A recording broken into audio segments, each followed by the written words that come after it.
আত্মত্যাগে বিজয় ছিনিয়ে আনা বীর শহীদদের স্মরণ। জাতীয় স্মৃতিসৌধে রাষ্ট্রপতি, প্রধান উপদেষ্টা ও পূর্ব তিমুরের প্রেসিডেন্টের শ্রদ্ধা। ছাত্র জনতার ঐক্য অটুট রাখার প্রত্যয়। এবার এই জনসমুদ্রতে বোঝা যাচ্ছে যে আসলে মানুষ অনেকটাই স্বাধীন। হিংসা বিদ্বেষ না নিয়ে আমরা আসলে দেশটাকে সামনের দিকে এগিয়ে নিতে পারি। এখন সবাই উন্মুক্ত, কোনো বাধা নাই। স্বাধীনতার 53 বছর পার করলেও সঠিকভাবে নেতা নির্বাচন করতে পারি নাই। দেশের সবাই যেন ভালো থাকে। বিজয় দিবসের ভাষণে জাতীয় নির্বাচনের রূপরেখা প্রধান উপদেষ্টার।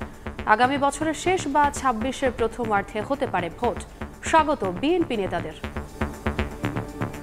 2025 সালের শেষ দিক থেকে 2026 সালের প্রথমার্ধের মধ্যে নির্বাচনের সময় নির্ধারণ করা যায়। মাননীয় প্রধান উপদেষ্টাকে ধন্যবাদ জানাচ্ছি। আগামী বছর ডিসেম্বরের আগে নির্বাচনটি হলে আমরা অত্যন্ত খুশি হব। দেখছিলেন প্রধান শিরোনাম। রাত 11টার সময় সঙ্গে আছি আমি ছোঁয়া খন্দকার। এবার অন্যান্য শীর্ষ সংবাদ। বৈষম্য বিরোধী ছাত্র আন্দোলন ও জাতীয় নাগরিক কমিটির বিজয় র্যালি। ভারতীয় আগ্রাসনের বিরুদ্ধে হুঁশিয়ারি। মুজিববাদের কড়া সমালোচনা অভ্যুত্থানকারীদের। বিজয় দিবসে জাতীয় স্মৃতিসৌধ ও জিয়াউর রহমানের সমাধিতে শ্রদ্ধা বিএনপির। মানিক মিয়া এভিনিউয়ে সবার আগে বাংলাদেশ কনসার্টে নগরবাসীর উচ্ছ্বাস।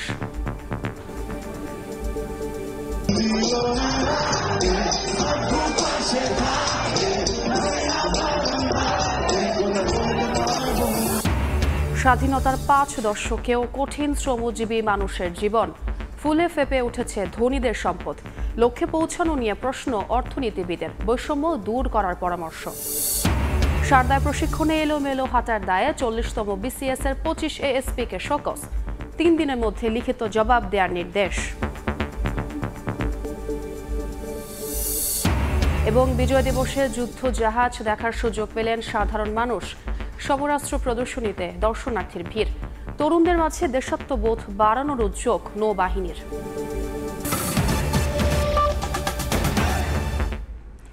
আত্মত্যাগের বিনিময়ে 71-এ বিজয় ছিনিয়ে আনা বীর শহীদদের স্মরণ করছে জাতি। জাতীয় স্মৃতিসৌধে ফুল হাতে ঢল নামে মানুষের। রাজনৈতিক কারণে যেন আর একটি প্রাণও না ঝরে এমন প্রত্যাশা সবার। বীর মুক্তিযোদ্ধাদের প্রাপ্য সম্মান নিশ্চিতের দাবি তাদের। সাইফুল ইসলামের ক্যামেরায় স্মৃতিসৌধ থেকে সাইফুল রুদ্রর রিপোর্ট।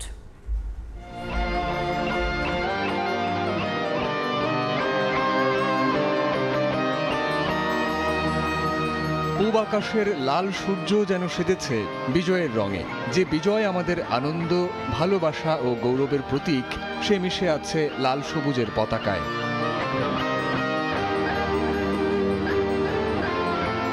যাদের আত্মত্যাগে এই বিজয় নিশান, সেই বীর শহীদদের প্রতি শ্রদ্ধা জানাতে দেশের বিভিন্ন প্রান্ত থেকে জাতীয় স্মৃতিসৌধ প্রাঙ্গণে ঢল নামে সর্বস্তরের মানুষের। গভীর শ্রদ্ধায় স্মরণ করেন জাতির শ্রেষ্ঠ সন্তানদের। নাগরিক সমাজের প্রতিনিধিরা বলছেন, মুক্তিযোদ্ধাদের প্রাপ্য সম্মান নিশ্চিত করার পাশাপাশি ভুয়া মুক্তিযোদ্ধাদের চিহ্নিত করে নিতে হবে ব্যবস্থা। যারা অসচ্ছল বেঁচে আছেন, রাষ্ট্রের উচিত তাদের খুঁজে বের করে পুনর্বাসনের ব্যবস্থা করা। যিনি ভুয়া কিন্তু নিজেই জানেন যে উনি ভুয়া। অবশ্যই ওনার রাষ্ট্র থেকে গৃহীত সকল সুযোগ সুবিধা যেটা ওরা গ্রহণ করেছেন সেটা ফেরত দেওয়া উচিত। বর্তমান যে কেয়ারটেকার গভর্নমেন্ট আছে, তারা এই কাজটা যদি সঠিকভাবে শুরু করে যান, ইনশাল্লাহ ইন ফিউচারে যখন পলিটিক্যাল গভর্নমেন্ট আসবে তখন এটা কিন্তু পূর্ণাঙ্গভাবে বাস্তবায়ন করা সম্ভব হবে। বিজয়ের দিনও অনেকের কণ্ঠে ক্ষোভের বহিঃপ্রকাশ। তাদের মতে 71-এর মুক্তি সংগ্রামের লক্ষ্য পূরণ হয়নি এখনো। আগামীর বাংলাদেশ বিনির্মাণে নিজেদের পরামর্শগুলো তুলে ধরেন তারা। 2001 সাল থেকে ভোটার হয়েছি, এখন মতো আমি কোনো ভোটে দিতে পারি নাই। আমি মনের ভাব প্রকাশ করতে পারিনি। এক, নিজেভাবে স্বাধীনভাবে চলতে পারিনি। 2, আমরা শিক্ষা যেভাবে পাওয়ার কথা ছিল শিক্ষা আমরা সেরকম পাইনি। ভালো কাজ করতে বাধা। এখন যে বর্তমান যে সিচুয়েশন, আগামীতে আমি ভালো কিছু আশা করতেছি। স্বাধীনতার 53 বছর পার করলেও আসলে আমরা সঠিকভাবে নেতা নির্বাচন করতে পারি নাই। এবার এই জনসমুদ্রতে বোঝা যাচ্ছে যে আসলে মানুষ অনেকটাই স্বাধীন হয়েছে। আনন্দটাকে যেন ম্লান করে দিতে না পারে এই উপাদানগুলোকে সরিয়ে ফেলতে চাই, তেমন বাংলাদেশ চাই। সম্মিলিতভাবে চেষ্টা করি, দলমত নির্বিশেষে কোনো হিংসা বিদ্বেষ না নিয়ে আমরা আসলে দেশটাকে সামনের দিকে এগিয়ে নিতে পারি। দেশের সবাই যেন ভালো থাকে। কেমন হবে আগামীর বাংলাদেশ? উত্তরে একসঙ্গে আওয়াজ তোলেন সবাই। বৈষম্যহীন বাংলাদেশ দেখতে চাই। পরাধীনতার শৃঙ্খল ভেঙে এই দিনে বাঙালি জাতি প্রথমবার প্রকৃত স্বাধীনতার স্বাদ অনুভব করেছিল। গর্বিত জাতি হিসেবে আত্মপ্রকাশ করেছিল বিশ্ব মানচিত্রে। 2024-এ ছাত্র জনতার গণ অভ্যুত্থানে অর্জিত বিজয় বাংলাদেশের বিজয়, যে বিজয়ে প্রত্যাশা পূরণ হবে প্রতিটি মানুষের। সাইফুল রুদ্র, সময় সংবাদ, জাতীয় স্মৃতিসৌধ, সাভার। এর আগে বিজয়ের ভোরে জাতিশ্রেষ্ঠ সন্তানদের শ্রদ্ধা জানিয়েছেন রাষ্ট্রপতি এবং প্রধান উপদেষ্টা। এছাড়া শ্রদ্ধা জানিয়েছেন ঢাকা সফররত পূর্ব তিমুরের প্রেসিডেন্ট হোসে রামোস হোর্তা। ভোর 6টার কিছু পরেই সাভারের জাতীয় স্মৃতিসৌধে পুরো জাতির পক্ষে শ্রদ্ধা জানান রাষ্ট্রপতি মোহাম্মদ শাহাবুদ্দিন। এ সময় সামরিক বাহিনীর সদস্যরা সশস্ত্র সালামে সম্মান জানায়। রাষ্ট্রীয় এই আয়োজনে উপস্থিত ছিলেন উপদেষ্টা পরিষদের সদস্য সহ বিভিন্ন দেশের কূটনীতিকরাও। এরপর অতিথি রাষ্ট্রপ্রধান হোসে রামোস হোর্তাকে সঙ্গে নিয়ে শহীদ বেদিতে শ্রদ্ধা জানান প্রধান উপদেষ্টা ডক্টর মোহাম্মদ ইউনুস। পরে রাষ্ট্রীয় আচার শেষে গণ অভ্যুত্থানে নেতৃত্ব দেয়া 3 তরুণ উপদেষ্টা বলেন, ৭১-এর স্বাধীনতা ২৪-এর বিপ্লবে পূর্ণতা পেয়েছে।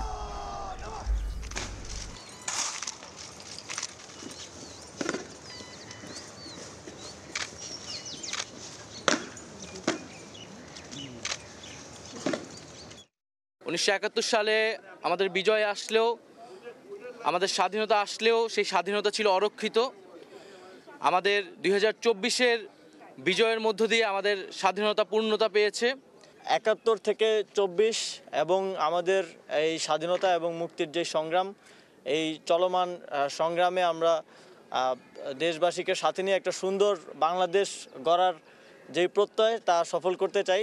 আমরা চাচ্ছি যে বাংলাদেশ এই স্বাধীনতা ধরে রাখুক এবং জনগণ আমাদের সাথে এবং সব দায়িত্বশীল মানুষের সাথে জনগণ একসাথে চলুক এবং বাংলাদেশ ঐক্যবদ্ধ হোক। এদিকে বিজয় দিবসে জাতীয় নির্বাচনের সম্ভাব্য রোড ম্যাপ ঘোষণা করলেন প্রধান উপদেষ্টা। জানালেন, আগামী বছরের শেষে কিংবা ২০২৬-এর প্রথমার্ধে হতে পারে ত্রয়োদশ সংসদ নির্বাচন। মহান বিজয় দিবসে জাতির উদ্দেশ্যে ভাষণে কথা জানান প্রধান উপদেষ্টা ডক্টর মোহাম্মদ ইউনুস। জানান, ৬ কমিশনের চেয়ারম্যানকে নিয়ে হবে জাতীয় ঐক্যমত্য গঠন কমিশন। গত ১৫ বছরে যারা ভোটার হওয়ার যোগ্য হয়েছে তাদের সবার নাম ভোটার তালিকায় তোলা নিশ্চিত করতে হবে। তবে রাজনৈতিক ঐকমত্যের কারণে আমাদেরকে যদি অল্প কিছু সংস্কার করে ভোটার তালিকা নির্ভুলভাবে তৈরি করার ভিত্তিতে নির্বাচন সম্পন্ন করতে হয়, তাহলে ২০২৫ সালের শেষের দিকে নির্বাচন অনুষ্ঠান হয়তো সম্ভব হবে।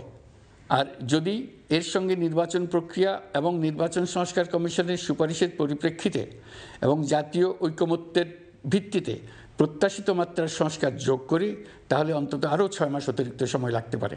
মোটা দাগে বলা যায় ২০২৫ সালের শেষ দিক থেকে ২০২৬ সালের প্রথমার্ধের মধ্যে নির্বাচনের সময় নির্ধারণ করা যায়। আমরা এই ৬ কমিশনের চেয়ারম্যানদের নিয়ে একটি জাতীয় ঐকমত্য গঠন কমিশন প্রতিষ্ঠা করার দিকে অগ্রসর হচ্ছে। এর কাজ হবে রাজনৈতিক দল সহ সকল পক্ষের সঙ্গে মতামত বিনিময় করে যে সমস্ত বিষয়ে ঐকমত্য স্থাপন হবে সেগুলো চিহ্নিত করা এবং বাস্তবায়নের জন্য সুপারিশ করা। প্রথম ৬টি কমিশনের চূড়ান্ত প্রতিবেদন পাওয়ার পর আগামী মাসেই জাতীয় ঐকমত্য গঠন কমিশন তার কাজ শুরু করতে পারবে বলে আমি আশা করছি। স্বৈরাচারী সরকারকে জাতীয় ঐক্যের মাধ্যমেই আমরা হটাতে পেরেছি। তারা এখনও সর্বশক্তি দিয়ে জাতিকে বিভক্ত করার চেষ্টা চালিয়ে যাচ্ছে। আগামী বছরের মাঝামাঝি ভোটের আশা করছিল বিএনপি। তারপরও প্রধান উপদেষ্টার সম্ভাব্য রোড ম্যাপকে স্বাগত জানিয়েছে দলটি। তবে অংশগ্রহণমূলক ভোটের জন্য কিছুটা বিলম্ব মেনে নিতে রাজি জামাতে ইসলামী ও গণ অধিকার পরিষদ। বিজয়ের ৫৪তম বার্ষিকীতে বঙ্গভবনে সংবর্ধনা অনুষ্ঠান। যোগ দেন ঢাকায় সফররত পূর্ব তিমুরের প্রেসিডেন্ট হোসে রামোস হোর্তা। অংশ নেন বীরশ্রেষ্ঠ পরিবারের সদস্য ও মুক্তিযোদ্ধারা। এছাড়াও উপস্থিত ছিলেন প্রধান বিচারপতি, উপদেষ্টা পরিষদের সদস্য, রাজনীতিক, বিদেশি কূটনীতিক, সামরিক বেসামরিক কর্মকর্তা সহ বিভিন্ন শ্রেণী পেশার মানুষ। অনুষ্ঠানে আমন্ত্রিত অতিথিদের অভ্যর্থনা জানান রাষ্ট্রপতি মোহাম্মদ শাহাবুদ্দিন। এ সময় বিভিন্ন রাজনৈতিক দলের নেতাদের মধ্যে কুশল বিনিময় করতে দেখা যায়। গণমাধ্যমের সঙ্গে আলাপকালে ওঠে নির্বাচন সহ সমসাময়িক রাজনৈতিক প্রসঙ্গ। বিএনপি নেতারা বলেন, আগামী বছরের মাঝামাঝি ভোট হওয়ার আশা ছিল তাদের। তারপরও প্রধান উপদেষ্টা সম্ভাব্য যে রোডম্যাপ দিয়েছেন তা স্বাগত জানায় দলটি। আমরা আশা করেছিলাম যে আগামী বছরের মাঝামাঝি নাগাদ নির্বাচনের রূপরেখা তিনি ঘোষণা করবেন। তবুও তিনি যেহেতু সংস্কারের জন্য কিছু সময় চেয়েছেন, আমরা বিএনপির পক্ষ থেকে সবসময় তাকে সমর্থন জানিয়ে এসেছি, ভবিষ্যতেও সমর্থন জানাবো। তবে আগামী বছর ডিসেম্বরের আগেই নির্বাচনটি হলে আমরা অত্যন্ত খুশি হব।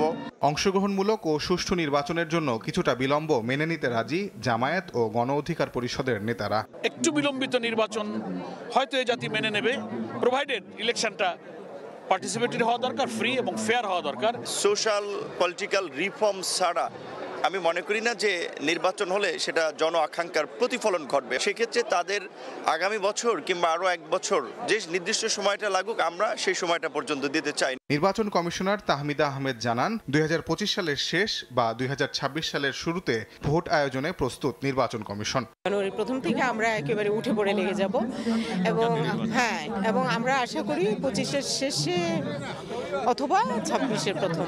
পরে রাষ্ট্রপতির সঙ্গে সৌজন্য সাক্ষাতে আলাপ করেন পূর্ব তিমুরের সফররত president Jose Ramos Horta. Tajwar Mahmud, সময় সংবাদ, ঢাকা। রক্ত দিয়ে বাংলাদেশকে স্বৈরাচার মুক্ত করা আপসহীন শিক্ষার্থীরা স্মরণ করছেন মুক্তিযুদ্ধের বীর সেনাদের। তরুণদের প্রত্যাশা, নতুন বাংলাদেশে থাকবে না আধিপত্যবাদের চোখ রাঙানি। আর বৈষম্য বিরোধী ছাত্র আন্দোলনের আহ্বায়ক হাসনাত আব্দুল্লাহ বলেন, স্বাধীনতার পূর্ণ অধিকার ফিরিয়ে দেয়াই এবারের বিজয় দিবসের শপথ।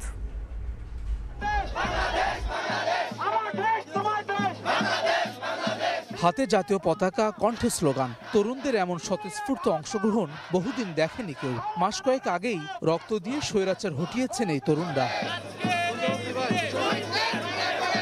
এবার বিজয় দিবস উদযাপনে বৈষম্য বিরোধী ছাত্র আন্দোলনের এই বিজয় র্যালি নজর কেড়েছে নগরবাসীর। আগ্রাসন মুক্ত বাংলাদেশের প্রথম বিজয়, সবাই এই বিজয়কে যথাযথভাবেই পালন করছে। 30 লাখ মানুষ রক্তের বিনিময়ে আমরা এই স্বাধীন বাংলাদেশ পেয়েছি। তরুণরা বলছেন, গত 15 বছর বিজয়ের স্বাদ পায়নি সাধারণ মানুষ।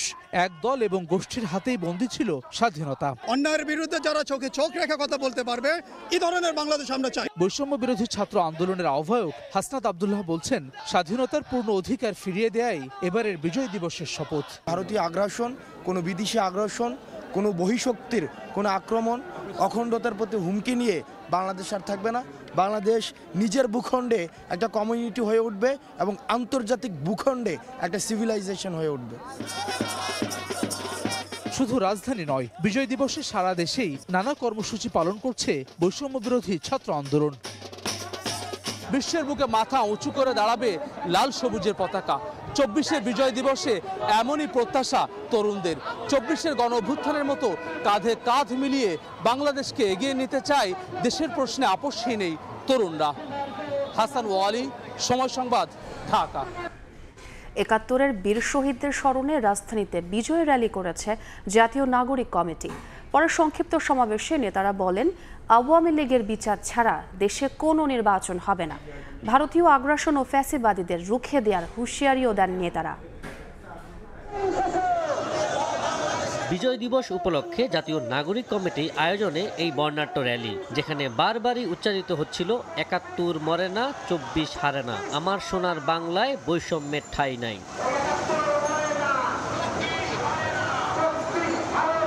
দুপুরে জ্বালাময়ী স্লোগান মুখর মিছিল থেকে আওয়াজ ওঠে সার্বভৌমত্ব ও স্বাধীনতার প্রশ্নে আপসহীন অবস্থানের বিষয়ে। বিকেলে নাগরিক কমিটির আহ্বানে র্যালিতে অংশ নেয় স্কুল, কলেজ, বিশ্ববিদ্যালয় ও মাদ্রাসার শিক্ষার্থী সহ বৈষম্য বিরোধী ছাত্র আন্দোলনের নেতাকর্মীরাও। গালে বাংলাদেশের পতাকা এঁকে লাল সবুজ পোশাক পরে পরিবার নিয়েও অনেকেই ছিলেন র্যালিতে। বাংলা মোটর থেকে শাহবাগ, কাটাবন, নীলক্ষেত মোড় হয়ে ঢাকা বিশ্ববিদ্যালয়, টিএসসি, কেন্দ্রীয় শহীদ মিনার ঘুরে শাহবাগে এসে শেষ হয় র্যালিটি। বিজয় দিবসটা কি একটা জিনিস সেটাই বুঝতাম না। সবকিছুর ভিতরে কেন্দ্রিক ছিল শেখ হাসিনা, শেখ মুজিব। বিগত বছর আমরা এগুলো করতে পারি নাই। স্বাধীনতার পর আমরা স্বতঃস্ফূর্তভাবে এখন আপনার পালন করতে পারতেছি, তাই আমরা একত্রিত হয়ে এই জায়গার মধ্যে বিজয় দিবস পালন উদযাপন করছি। র্যালি শেষে বক্তব্য রাখেন নেতারা। নাগরিক কমিটির মুখ্য সংগঠক সার্জিস আলম সার্বভৌমত্বের দিকে কেউ চোখ রাঙালে সে চোখ উপড়ে ফেলা হবে বলে হুঁশিয়ার করেন। আমাদের সাথে সম্পর্ক হতে হবে সম্মানের, সম্পর্ক হতে হবে সমতার। কেউ যদি শোষণের দৃষ্টিতে আমাদের দিকে তাকায়, আমরা সেই চোখ উপড়ে ফেলবো। আওয়ামী লীগের বিচার ছাড়া কোনো নির্বাচন হতে দেয়া হবে না বলে সাফ জানিয়েছেন নাগরিক কমিটি। আওয়ামী লীগের বিচার ছাড়া বাংলাদেশে কোনো ইলেকশন হবে না। আগামীতে যারা এই বিচারের আগে কোন ইলেকশনের পায়তারা করবে, আমরা তাদেরকে জাতীয় শত্রু এবং বেঈমান হিসেবে ধরে নিব। মুক্ত পরিবেশে বিজয় উদযাপনের উচ্ছ্বাস ছিল সবার চোখে মুখে, সেটাও আমরা প্রস্তুত মোকাবেলা করতে। আবু সাইদ নিশান, সময় সংবাদ, ঢাকা। বিজয় দিবস নিয়ে ভারতের প্রধানমন্ত্রী নরেন্দ্র মোদীর ফেসবুক পোস্টের তীব্র প্রতিবাদ জানিয়েছেন আইন উপদেষ্টা আসিফ নজরুল। সোমবার ভারতের প্রধানমন্ত্রী নরেন্দ্র মোদীর স্ট্যাটাসের স্ক্রিনশট যুক্ত করে আসিফ নজরুল নিজের ভেরিফাইড ফেসবুকে পোস্টে এই প্রতিবাদ জানান। তিনি লিখেছেন, তীব্র প্রতিবাদ করছি। 1971 সালের 16 ডিসেম্বর ছিল বাংলাদেশের বিজয়ের দিন। ভারত ছিল এই বিজয়ের মিত্র, এর বেশি কিছু নয়। প্রশিক্ষণে নির্দেশনা অমান্য করে শৃঙ্খলা ভঙ্গের অভিযোগে এবার সারদায় 40তম BCS এর 25 ASP-কে শোকজ করা হয়েছে। 3 দিনের মধ্যে লিখিত জবাব দেওয়ার নির্দেশ দেওয়া হয়েছে। রোববার একাডেমির প্রিন্সিপালের পক্ষে পুলিশ সুপারের স্বাক্ষর করা এক আদেশে তাদের শোকজ করা হয়। শোকজে বলা হয়, গত 26 নভেম্বর প্রশিক্ষণ চলাকালে দৌড়ানোর নির্দেশনা না মেনে এলোমেলোভাবে হাঁটেন প্রশিক্ষণরতরা। তাদের কারণে অন্যরা সঠিকভাবে দৌড়াতে পারছিলেন না। 25 জন দৌড়ানোর নির্দেশনায় কর্ণপাত না করে কটূক্তি করেন, এতে প্রশিক্ষণ কার্যক্রম ব্যাহত হয়। বিজয় দিবসের রাতে কনসার্টে মাতল রাজধানীবাসী। মানিক মিয়া এভিনিউয়ে সবার আগে বাংলাদেশ শিরোনামের এই কনসার্টে সঙ্গীত পরিবেশনা করে দেশ পড়ানো ব্যান্ড দল এবং শিল্পীরা। দীর্ঘদিন পর এমন আয়োজনে উচ্ছ্বসিত শ্রোতারাও।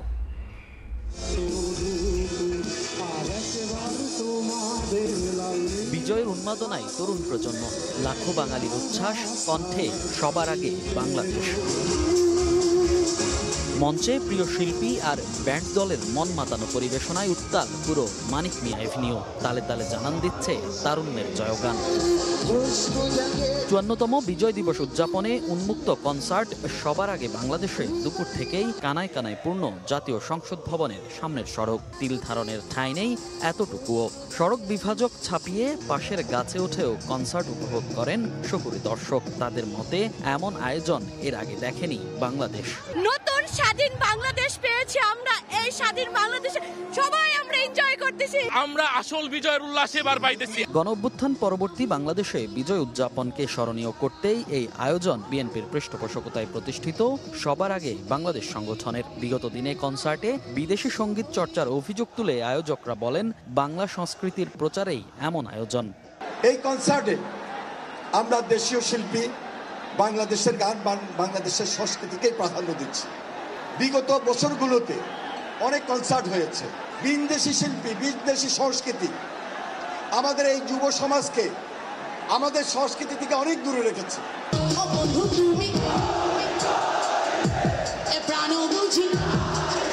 কনসার্টে পারফর্ম করেন সৈয়দ আব্দুল হাদী, খুরশিদ আলম, কনক চাঁপা, বেমি ডান্স দিন, আসিফ আকবর, মনির খান, কনা, ইমরান, প্রীতম, মৌসুমী ও জেফার। এছাড়া মন মাতানো সব গান পরিবেশন করেন Nagar Baul, different touch, art, sols, শিরোনামহীন, আর্টসেল, অ্যাভয়েড রাফা ও সোনার বাংলা সার্কাস।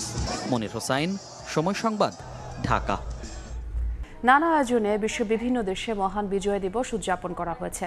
ভারতের পশ্চিমবঙ্গে সকালে বাংলাদেশ ও ভারতের সাবেক এবং বর্তমান সেনা সদস্যরা শ্রদ্ধা ভরে স্মরণ করেন ৭১-এর বীর সেনাদের। এবারও যুক্তরাষ্ট্রের লস অ্যাঞ্জেলেসে ছিল নানা আয়োজন। যুক্তরাষ্ট্র ও বাংলাদেশের জাতীয় পতাকা উত্তোলনের মধ্য দিয়ে দিনের কর্মসূচি শুরু হয়। পরে সুসজ্জিত মোটর শোভাযাত্রায় অংশ নেন প্রবাসীরা। এছাড়া সৌদি আরব, মালয়েশিয়া ও কুয়েতেও বাংলাদেশ দূতাবাসে উদযাপিত হয়েছে মহান বিজয় দিবস।